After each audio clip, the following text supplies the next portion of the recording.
Ya, Assalamualaikum warahmatullahi wabarakatuh. Perkenalkan, saya Saiful Yoga Fransani dari kelas pemrograman berbasis objek C. Dan di sini saya akan menjelaskan program saya, yaitu soal B untuk memenuhi remedial TS mata kuliah pemrograman berbasis objek. Nah, di sini saya membuat sebuah aplikasi sederhana mengenai manajemen perpustakaan, gitu, dimana kita disuruh untuk membuat aplikasi konsol C# sederhana untuk mengelola perpustakaan. Nah, aplikasi ini juga harus menerapkan konsep OOP dan juga punya fungsionalitas CRUD atau Create, Read, Update, Delete untuk mengoleksi buku. Juga ada requirement minimal aplikasinya, yaitu membuat kelas book dengan properti ID, judul, penulis, tahun terbit, dan status gitu. Lalu kita juga harus membuat kelas perpustakaan untuk mengelola koleksi buku dan berisi informasi penting lainnya seperti nama perpustakaan dan alamat. Lalu juga harus mengimplementasikan CRUD dan juga membuat menu interaktif untuk menggunakan melalui konsol. Dan juga mengimplementasikan minimal satu konsep inheritance. Nah, di sini saya sudah membuat programnya. Bisa dilihat di sini ada kelas buku, di mana kelas buku ini berfungsi untuk mendeklarasikan properti-properti yang ada di dalam program ini, begitu. Tidak semua properti sih sebenarnya, tapi ya sebagian besar properti yang ada dalam program ini dideklarasikan di kelas buku, di mana di sini ada ID, judul, penulis, dan tahun. Nah, di sini juga udah menggunakan getter setter ya, tapi walaupun akses modifier dari properti ini masih public ya. Seharusnya mungkin setahu saya better pakai private kalau nggak salah. Nah, lalu di sini juga ada konstruktornya ya, ini public buku dengan parameter atau masukkan ID, judul, penulis, dan tahun. Ya, jadi setiap instance dari kelas buku dia itu harus setidaknya mempunyai properti ID, judul, penulis, dan tahun. Nah, lalu di kelas buku ini ada satu method yaitu lihat detail. Di mana lihat detail ini berfungsi untuk menampilkan properti-properti yang ada gitu. Nah, kemudian ada kelas buku pinjaman yang dimana dia itu adalah chat class dari kelas buku. Nah, di kelas buku pinjaman sendiri yaitu punya satu properti tambahan, yaitu properti kondisi atau status ya. Nah, di sini juga udah pakai getter setter, juga udah ada konstruktornya, di mana konstruktornya ini ya tinggal menambahkan properti kondisi saja. Nah, di sini public buku pinjaman, dan juga ini ada properti dari kelas buku tadi, tapi perbedaannya hanya ditambahkan properti kondisi di sini, dimana defaultnya tersedia begitu. Nah, ini juga ada base ID, judul, penulis, tahun. Di sini itu fungsinya buat nge-connectin begitu konstruktor dari chat class-nya ke parent class-nya begitu. Nah, di sini juga udah ada method yang sama juga, yaitu lihat detail. Nah, dimana dia tuh nge-operate dari method lihat detail yang ada di kelas bukunya gitu. Oleh karena itu, kenapa di sini di method lihat detail di kelas bukunya ada keyword virtual gitu, agar method lihat detail ini bisa dioperate di chat class dari kelas buku, yaitu di sini itu kelas buku pinjaman. Nah, kemudian sini ada kelas perpustakaan. Nah, di sini ada dua tambahan properti, yaitu ada properti nama dan juga lokasi. Gitu. Ketika di sini ada list daftar buku dengan tipe data yaitu buku pinjaman. Nah, fungsinya list ini adalah untuk ya itu menyimpan buku-buku yang ada dalam perpustakaan ini. Gitu. Nah, akses modifiernya ini privat ya karena biar ya datanya aman gitu. Kalau publik kan tidak aman. Nah, di sini ada metode perpustakaan. Bukan metode, ini konstruktor dari kelas perpustakaan, dimana dia setiap instance-nya dari kelas perpustakaan itu harus punya string nama dan juga lokasi. Nah, di sini juga dari setiap instance dari perpustakaan itu dia bakal membuat suatu list baru gitu. Nah, di sini ada metode tambah buku baru atau create. Nah, di mana di sini ada masukan yaitu berupa buku yang memiliki tipe data buku pinjaman.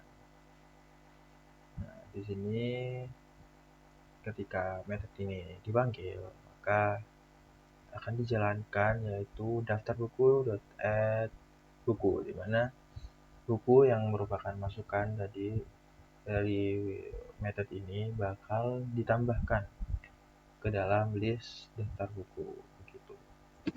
Lalu kemudian ada metode lihat semua buku. Nah, di sini dicek dulu nih sebelum masuk ke ke metode yang sebenarnya. Di sini dicek dulu if daftar buku count sama dengan 0, atau jika list daftar buku itu sama dengan 0 atau yang artinya tuh nggak ada buku sama sekali, ya, maka berarti belum ada buku begitu.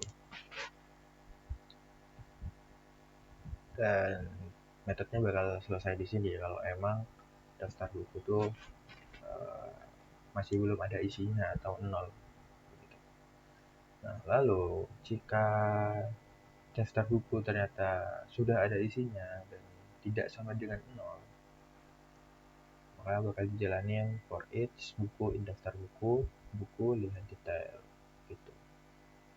Akan memanggil metode lihat detail dari kelas buku gitu. Nah, kenapa nggak dipanggil juga metode lihat detail dari kelas buku pinjaman ya, karena tadi kan udah di override begitu. Jadi tinggal manggil apa itu yang dari kelas buku aja udah include gitu. Dari buku pinjaman tuh metode lihat detailnya udah include ke metode lihat detail dari kelas buku begitu. Kemudian ada metode cari buku. Oh ya, ini lihat semua buku ini berarti read ya. Berarti dari CRUD udah ada C sama R, yaitu create sama read. Nah, di sini ada public void atau metode cari buku. Kenapa ngomong public void ya?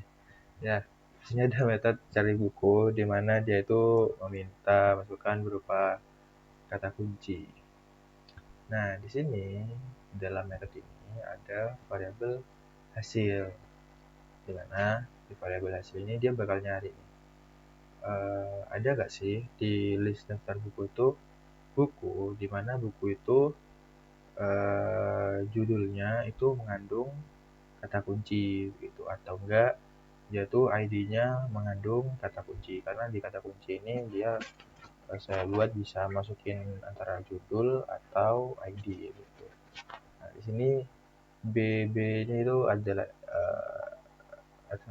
adalah lambda expression ya. Nah, constants ini ya artinya mengandung gitu.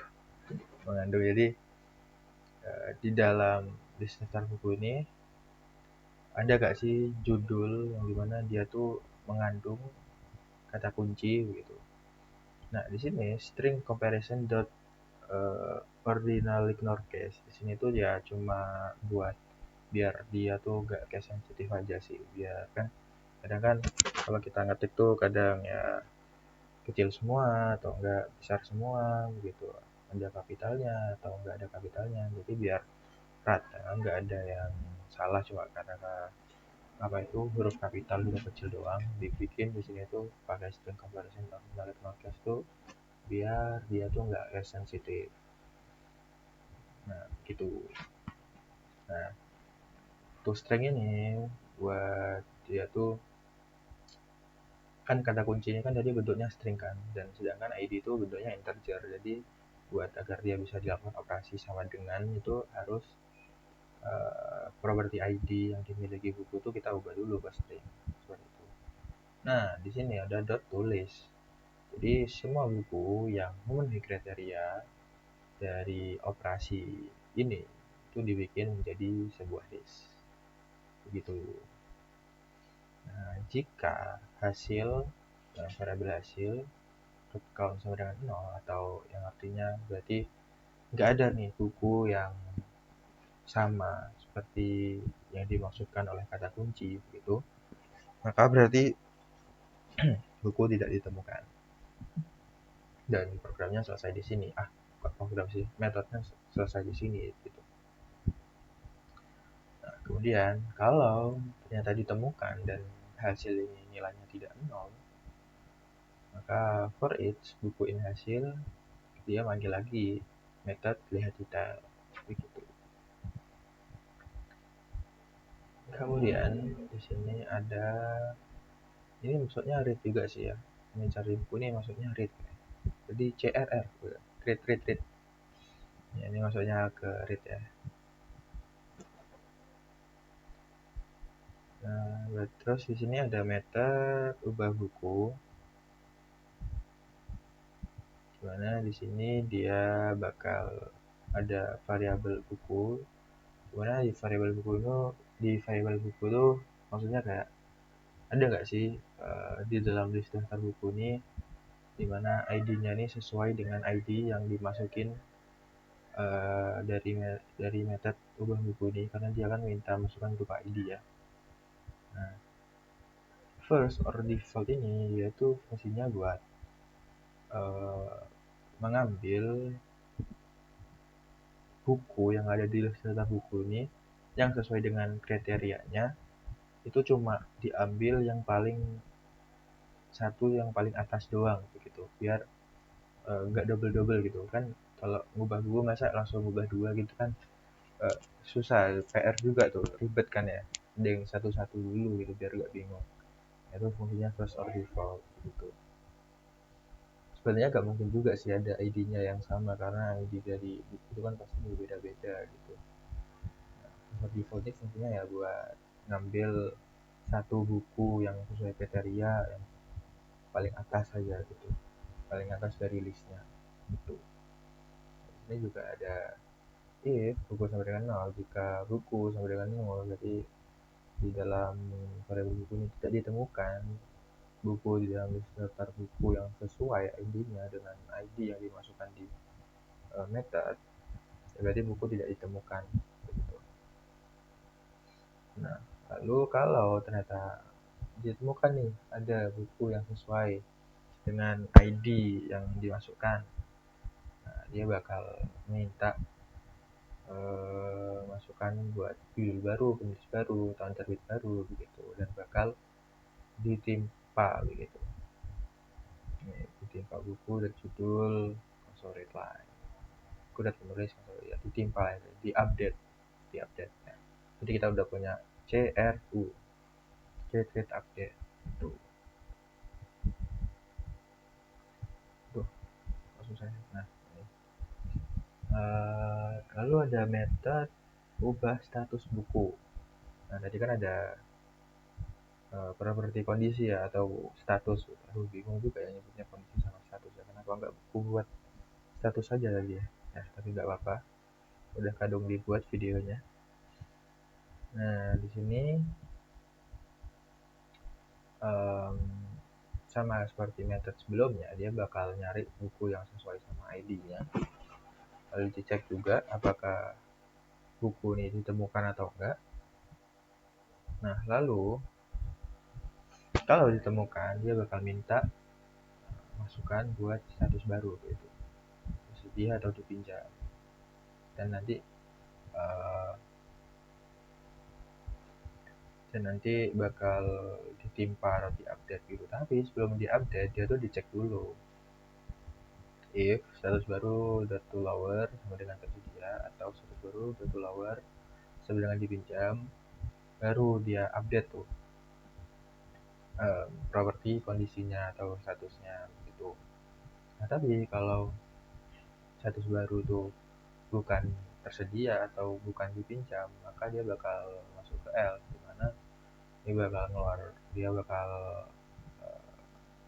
return yaitu status tidak valid, harus tersedia atau dipinjam.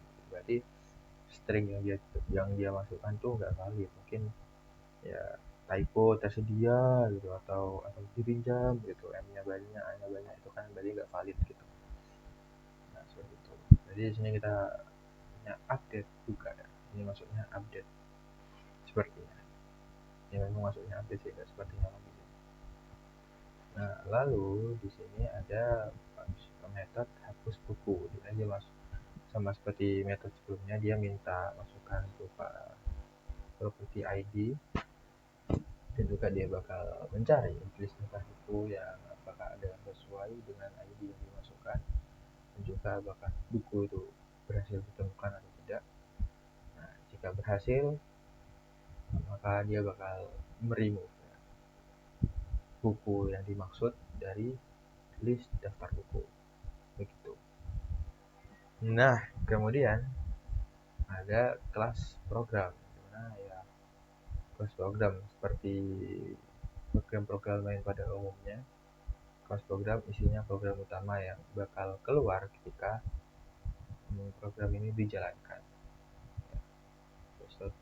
Nah, di sini ada instance dari kelas perpustakaan ya,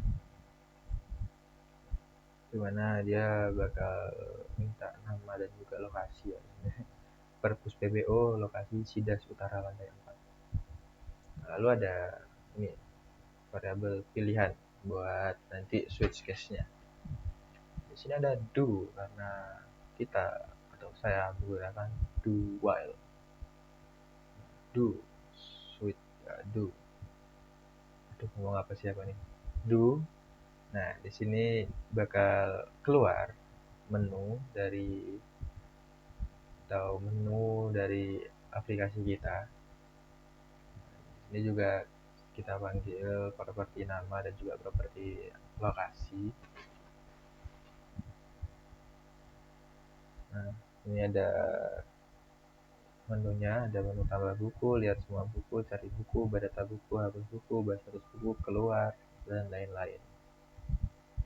Nah, di sini pilihan di akhir menu ini dia bakal minta user buat masukkan pilihan dia mau mengakses menu yang mana, dimana nanti masukan dari variabel pilihan ini bakal dipakai di switch case. Nah, di sini ada case 1 dimana dia tuh ngambil method tambah buku baru. Lalu ada case 2 yang manggil method lihat semua buku, case 3 yang bakal manggil method cari buku, case 4 yang bakal manggil method ubah buku, case 5 yang bakal manggil method hapus buku, case 6 yang bakal manggil method ubah status buku, case 0 yang berarti exit ya, dan tidak memanggil method apapun, dan juga ada default berarti pilihan tidak valid gitu, dan break. Nah, ini fungsinya do while. Jadi ketika pilihan itu sama dengan 0, maka ya udah while-nya berhenti begitu. Kalau pilihannya tidak sama dengan 0, maka bakal terus jalan. Nah, karena kenapa di sini pilihan tidak sama dengan 0? Karena 0 kan di sini di menu kan adalah exit gitu. Dimana kalau ya udah kalau masukkan 0 berarti exit, filenya ya udah gak usah jalan lagi seperti itu. Mungkin bisa kita run ya programnya. Aduh, masuk gak ya? Sebentar, saya cek dulu apakah nanti window dari konsolnya bakal muncul, karena OBS-nya kayaknya tadi saya set ke window capture. Semoga jalan. Sebentar.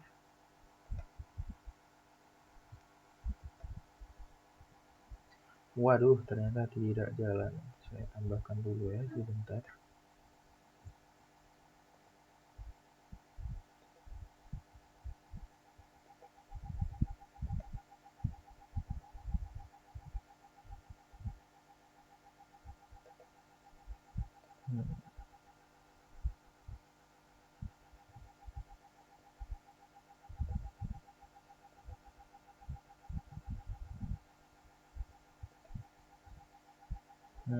Ternyata tidak muncul juga.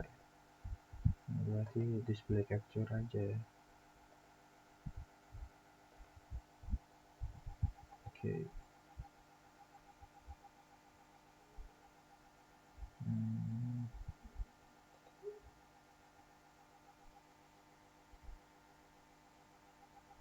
Nah, di sini kita run dulu. Seharusnya sudah muncul ya. Muncul nggak sih? Ya, muncul. Oke, kita lanjut. Dimana di sini ada udah keluar menunya ya, menu utama perpustakaan, perpus PBO. Aduh, udah perpustakaan, ada perpus lagi. Lalu ada alamat. Yang tadi itu ya, pemanggilan dari properti nama dan lokasi. Nah, di sini kita bakal coba satu-satu ya fiturnya atau menunya. Gimana di sini tambah buku, ID buku 1, judul buku buku 1, penulis 1, tahun terbit 2001. Buku berhasil ditambahkan. Kita coba tambah buku lagi. ID buku 2, judul buku. Kita besar dulu. Judul buku 2, penulis 2, tahun terbit 2002. Nah, lalu kita coba fitur selanjutnya, lihat semua buku. Bisa dilihat di sini sudah muncul ya. Nomor 1, judul buku 1. Nomor 2, judul buku 2, dan sebagainya. Lalu kita coba menu yang ketiga atau fitur yang ketiga, itu cari buku, masukkan judul atau ID buku. Nah, lalu kalau saya masukkan ID-nya muncul buku 2. Coba kita pakai judul ya, buku 2. Ya, muncul juga ini buku 2. Lalu kita coba fitur keempat, yaitu ubah data buku. ID buku yang dirubah, kita coba ubah buku 2, judul baru buku 22, penulis baru penulis 22, penerbit baru 2022. Ya, seperti itu. Kita lihat apakah berhasil dirubah. Berhasil dirubah. Lalu kita coba yang kelima, hapus buku. ID buku yang mau dihapus, kita hapus buku 2 saja. Oke, buku berhasil dihapus. Kita lihat apakah berhasil dihapus. Berhasil dihapus. Lalu kita coba fitur yang keenam, yaitu ubah status buku. Kita sisa buku 1 berarti ya, ID 1. Nah, masukkan status baru, dipinjam. Aduh, D-nya kedirek. Dipinjam. Status buku berhasil diubah. Mari kita lihat apakah berhasil diubah. Berhasil diubah. Oke, berarti semuanya sudah berjalan dengan semestinya. Sudah keluar. Oke.